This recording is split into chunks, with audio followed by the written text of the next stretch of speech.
안녕하세요. 대구 부동산 스터디입니다. 4월 5일 1일 브리핑 해보도록 하겠습니다. 희망을 심어라. 식목일. 네, 식목일입니다. 특례 보금자리론 4%, 거의 4%의 대출을 받습니다. 주담대 3% 후반까지 나옵니다. 물론 신규. 기준 대출자 얄짤없습니다. 어제 보여드렸죠? 빌라 시장을 죽여라. 제법 오래되었습니다. 엄청난 지원 사격을 받고 있는 주택시장. 경기가 많이 위축되고 있는 게 느껴지시죠? 거래량 2,000건을 향해서 달려가고 있습니다. 빙하기 돌파 2,000건 달려가고 있어요. 호가가 오르고 줄어드는 거래량은 늘어나고 있어요. 요 의미는 무엇이냐 하면은 과거에 30% 하락에 줄을 서시오. 제가 이런 제목을 좀 단 적이 있었어요. 먼저 떨어진 아이들이 30%에 가서 기다리고 있으면 뒤늦게 떨어진 아이들이 30%로 집결하는 그 현상. 지금은 한때 40% 떨어졌던 집값들이 지금 치솟아 올라서 다시 30%의 줄을 서고 있어요. 40%는 아주 반짝이었던 것 같죠? 아주 반짝, 한 두어 달 40% 반짝 찍은 느낌? 서너 달까지도 갔었던 것 같기도 하고요. 어쨌든 다시 30%의 줄을 서시오. 요런 시장의 모습입니다. 자, 대출금리 앞서서 한번 말씀드렸다시피 기존 대출자들은 봐주는 거 없습니다. 기존 대출자들의 평균이 4%예요. 한때 사람들은 이야기했어요. 대출금리가 한창 오르고 있던 그 무렵에 나는 2% 대출 받아서 괜찮아 라고 했던 사람들도 지금은 어느새 갱신을 하면서 아주 높은 금리. 그럼 지금 사는 사람들은 또 이야기합니다. 나는 지금 싼 금리로 받아서 괜찮아. 우리 경기가 계속 좋지 않다는 부분. 주담대는 3%라면서 제 이자는 왜 계속 오르죠? 요 오늘자 뉴스가 여기 나왔더라고요. 보니까 제가 기존 대출자들 봐주는 거 없습니다. 은행 손해보는 장사 안 합니다. 장가는 가격이 비싸다는 이야기를 계속하고 있습니다. 하지만 뒤로는 아파트 시장을 살리려고 어쨌든 빌라 시장을 작사를 내고 있어요. 빌라 시장을. 빌라 살면 마치 큰일 날 것처럼 이야기하고 있습니다. 아파트 시장도 별반 다르지 않거든요. 이 갭 투자했던 물건들 지금 문제가 불거지지 말라고 일단 아파트 시장을 살리기 위해서 다른 것들을 이렇게 좀 희생하는 그런 느낌. 양곡법 요즘 좀 뜨거운 이슈죠. 양곡법은 포퓰리즘이다. 그러면 좋다 이거야. 좋다 좋습니다. 그러면 미분양 매입의 명분이 사라지게 됩니다. 안 그래도 국토부 장관은 미분양 너무 비싸 싸게 해주면 사지 지금 그 가격에는 못 사겠어 이렇게 나오고 있는 와중에 쌀도 사주지 않는데 이 미분양 아파트 이거 가만히 놔두면 해결 안 되거든요.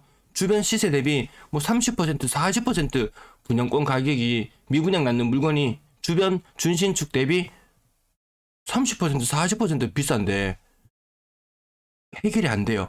결국 누군가가 구원투수가 나서줘야 되는데 이 쌀도 안 사준다고 하는 와중에 더 많은 돈을 투입해야 되는 이 아파트 시장 과연 살 수 있을까요? 자, 패드워치 자료 가지고 왔습니다. 패드워치라고 검색해 보시면은 미국이 5월 달에 금리를 어떻게 할 것인가 라고 예측하는 부분. 지금 동결 부분이 약간 더 비율이 높습니다. 우리도 동결할 것 같다는 말씀 계속 드렸죠. 경기 상황이 워낙 안 좋다 보니까 올리면은 이자 부담에 아파트 문제 여러 가지 문제들이 터지는데 한번 터지고 나면 걷잡을 수 없는 그런 상황. 연립 다가구 주로 빌라나 요런 시장들 전세 거래량 한번 살펴보면요. 21년도가 더 높죠. 그리고 22년부터 본격적으로 빌라 시장 갭 투자 갭 왕이니 뭐니 하면서 빌라 왕이니 하면서 떠들어대니까 사람들이 빌라 전세 안 가요. 그럼 어디로 갈까요? 일부는 아파트로 옮겨갈 것 같아요. 자, 21년, 21년이 아래쪽, 22년이 위쪽.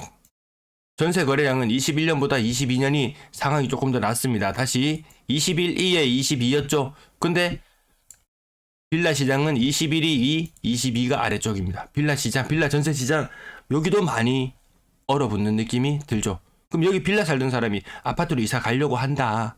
전세를 살고 있다. 다음 세입자 못 구해서 돈을 못 돌려준다든지 어디서는 또 문제가 생길 수밖에 없는 그런 시장 분위기인 것 같습니다. 요거 빌라입니다. 빌라 시장의 전월세 비중을 보시면 아파트 시장의 절반 수준? 아파트 한 20% 정도 수준이지만 어쨌든 전월세 비중이 아파트 시장보다 더 낮아져 있어요. 빌라 전세 무서워서 못 살겠다. 이런 분위기를 굉장히 많이 만들어냈습니다. 월세 거래량은 큰 차이는 없어 보이고요. 앞부분 정책이나 이런 부분들에서 잠깐 살펴봤고요.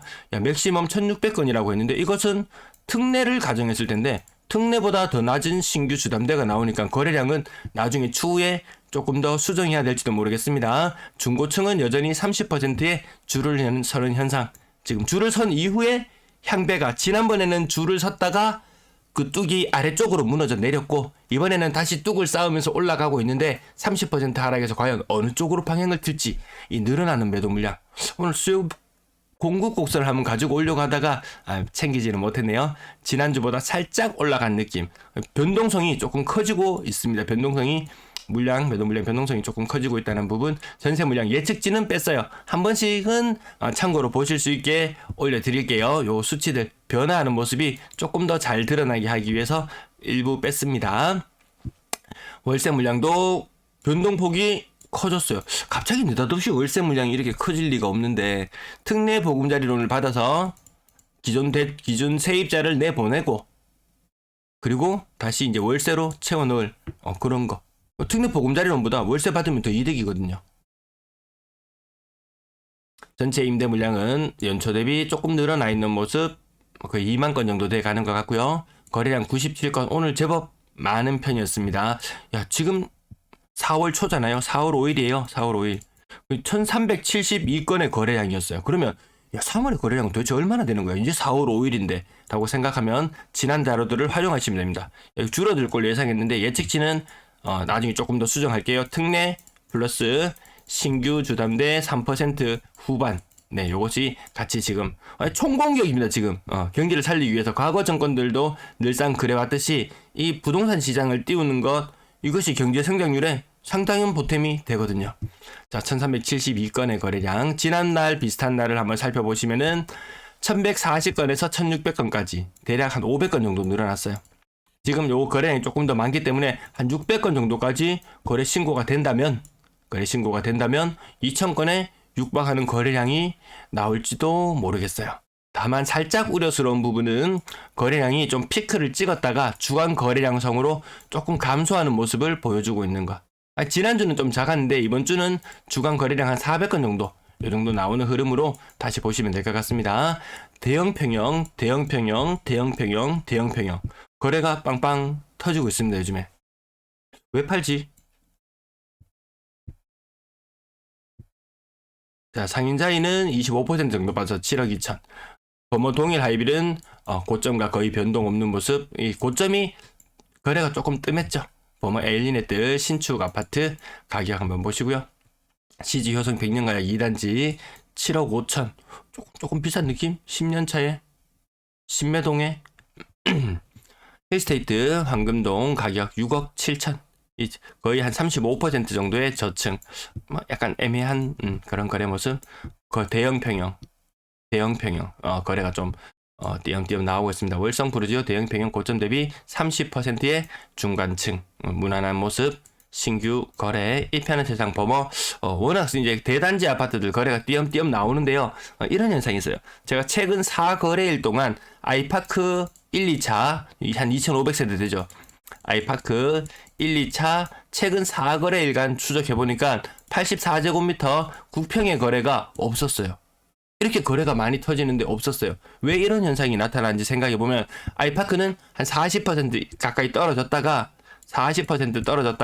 지금 고점 대비 30% 떨어진 모습으로 맞췄어요.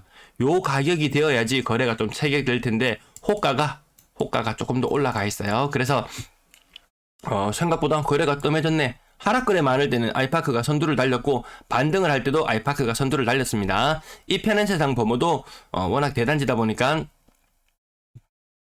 자, 그때 층수를 보면요 괜찮은 층들이에요. 어느 정도 중층 이상 되는 그런 모습들을 보여주는데 6억 고점 대비 40% 정도 하락하는 모습. 고점이 좀 심했죠.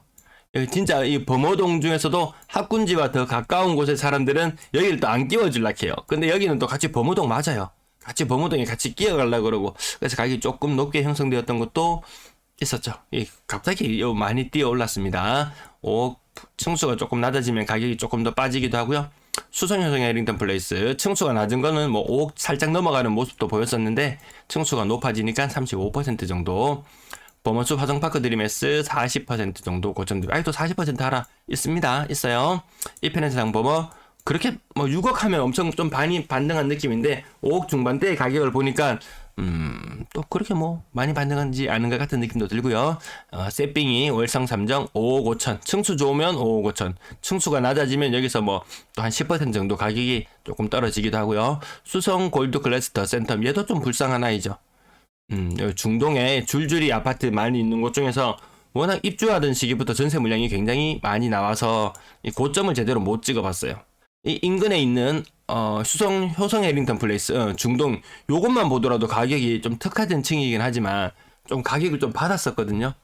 조금 가격을 조금 덜 받은 느낌도 있습니다. 대단지 거래 나옵니다. 그러다가 다시 호가가 높아지면 거래는 스톱되고, 거래량은 많지만 그동안 거래가 좀 덜 되었던 아파트들의 이름이 차츰차츰 등록되는 그런 모습들 보여집니다. 거의 40% 정도. 같이 수성거라고 했는데 월성동 태양하나스 월성 대형 평형 평당 1,000만원 정도의 느낌. 월성 2페렌트당 33평. 이쪽은 좀 조금 더 프리미엄이 좀 받는 모습이죠. 다른 같이 월성동 같이 묶여 들어가는 곳에 비해서 조금 더 선호하면 가격이 조금 더 빠지는 모습이지만 30, 지금 30에 줄 서는 현상 아시겠죠? 이 느낌 아시겠죠? 네, 대구역 스타일즈 대형 평도 평당 1,000만원 모습. 평당 1,000만원의 아파트에 해당하는 곳이 굉장히 많다. 34평, 3.4억, 웬만하면 이런 것들 많아요. 주변에 분양권 뭐 살려 그러면 5억에서 5.5억 정도 돼야 되는 이런 모습. 정부에서 이거 매입해라. 쌀도 안 사준다고 했는데 포퓰리즘이라고 해서 안 사주는데 아파트만 사주면은 농민들 트랙터 몰고 올라가겠죠. 쌀 사주고 아파트 안 사주면 중장기 몰고 올라가나요? 아무튼 이런 모습들을 봤을 때, 야, 못 이기는 척하고 쌀 좀 사주고, 일단, 뭐, 그렇게 갔으면 어땠을까? 이런 느낌도 살짝 듭니다. 나머지 아파트들도 평당 1,000만원에 웬만하면 모여들고 있고, 고점 대비 많이 올랐던 것, 아직까지 40% 빠지는 현상이 있고요. 층수 보십시오. 25층, 18층, 12층, 20층, 18층. 지금 거래되고 있는 층수들은 30% 정도 심하면 많이 빠지는 곳 40% 느낌 나는 것도 제법 있지만 층수 자체가 40%왜 이리 많습니까? 가장 최근 3월 후반 네, 30% 센트럴 팰리스 40% 얘가 좀 많이 빠져서 또 깜짝 놀라게 됐습니다. 센트럴 팰리스 4억 7억까지 갔던 것이 4억 와 40% 이상 빠졌죠. 극동 스타클래스 남산 40% 이거 정말 조정 끝난 거 맞나? 반등 제대로 하는 거 맞나? 이런 느낌이 또 문득 들 때도 있고 어떤 날은 보면 또 30% 거래가 많아서 야 찐으로 반등하네 이런 느낌도 들 때도 있고 하지만 지금 아파트 시장에 돈이 쏠림이 또 심해지면은 자영업자 더 죽어납니다. 어제 대출 보셨죠? 이 천조입니다. 천조. 가계부채 뭐 이런 거 뭐 나왔다 하면 말이 천조지. 이 갚을 수 있나요? 자영업자 우리나라에 얼마나 되나요? 자영업자 한 25% 정도가 자영업자 되나요? 야 그중에 이거 나누면은 집마다 이거 대출 얼마나 많이 냈단 말입니까? 이게 그중에 대출 있는 사람도 있고 없는 사람도 있고 그렇단 말입니다. 그렇지 생각하면 장난 아니구나. 나머지 아파트들은 조금 지나갈게요. 3억 이상 아파트 워낙에나 거래가 많아서 30 거의 한 35 나머지 25 20 네. 골고루 섞여 있는 모습. 계약일별 거래량 뛰어넘는 날수 며칠이나 되는지 빨간색이 뛰어넘는 날수가 조금 줄어드는 느낌도 드는 것 같아요. 건당 거래 대금은 아무튼 여기 2월달이 피크였고 비싼 아파트 그때 거리 많이 됐고 지금 근래 들어서 갑자기 또 대형 평형들 그 전에 대형 평형들 팔려고 해도 팔 수가 없었어요. 대출도 잘 시원찮고 잘 안 나오고 이래서 접근하기 쉽지 않은데 지금 그나마 특례라든지 이런 부분들 때문에 대출을 좀 내서 사는 모습들을 보여주고 있습니다. 대형평형 거래 많은 것 대구, 부산 지금 공통적으로 나타나고 있어요. 거래량 2,000건 돌파 여부를 주목하자고 했는데 3월달 희망을 심고 있나요? 네, 3월 미만 거래 비중 50%. 그럼 어느 가격 아파트를 많이 살까라고 봤을 때 노란색 아파트 3, 4억대 그리고 특례가 풀리고 난 이후로 또 4, 5억대도 제법 이쪽으로도 있고 3, 4, 5억대 저가의 아파트들 여기 흐름 한번 보시겠습니까? 2억 미만의 아파트들 거래의 비중은 더 줄어들더라. 젊은 사람들이 집을 산다면 지금 특례 보금자리라든지 아니면 여러 가지 대출들 그리고 뭐 취득세나 이런 부분들을 봤을 때 젊은 사람들이 산다면 과연 2억 미만의 아파트를 살 것인가 라고 봤을 때 오래된 아파트, 외곽에 있는 아파트 조금 아닌 느낌은 조금 점점 들어가는 것 같습니다. 6억 이상 거래량도 150건 3월달에 돌파할 것 같습니다. 거래량 자체로는 괜찮다. 분양권 거래량 12건이 있었고요. 5억 이상의 아파트들 다사역 규모 어울림 센트럴 40평대는 가격이 6억 8천. 6평의 가격은 뭐 4억 중후반 이런 모습을 보였었는데 동대구역 화성파크 드림 5억 7천, 고점 대비 한 2억 정도씩 다 빠져있는 모습. 5억 이상, 나머지는 이 가격이 5억 아래쪽도 제법 많이 눈에 띕니다. 다사역 규모 어울림 센트럴 가격 4억 초반까지도 내려왔네요. 지난주에 보니까 4억 중반, 그 조금 넘어가는 거래량들이 좀 많이 보였었는데요. 전세 거래량 67건, 매매 거래량 90건. 전세 거래 시장 그렇게 활발하지 않습니다. 그러니까 월세로도 눈을 많이 돌리는 것 같습니다. 아직도 역전세 현상은 계속 지속되고 있고요. 전월세 비중 낮습니다. 지금 대구 낮아요. 이렇게 되면서 월세라도 원활하게 시원하게 거래돼 버리면 과거 작년에 공급이 많았던 인천 같은 경우에는 한 고비를 넘겼었거든요. 근데 대구는 월세 거래도 시원하게 터지는 건 아니더라. 평균 전세 가격 계속해서 내리막길을 걸어가고 있습니다. 전세 가격은 좀 올라갈 거예요. 금리가 새로 대출 받는 사람들 많이 싸게 혜택을 받으니까요. 월세 거래량 68건. 전년 동월 대비는 많지만 시원하게 거래가 뚫렸다. 이런 느낌은 들지 않는 것 같죠? 네, 시청 감사합니다.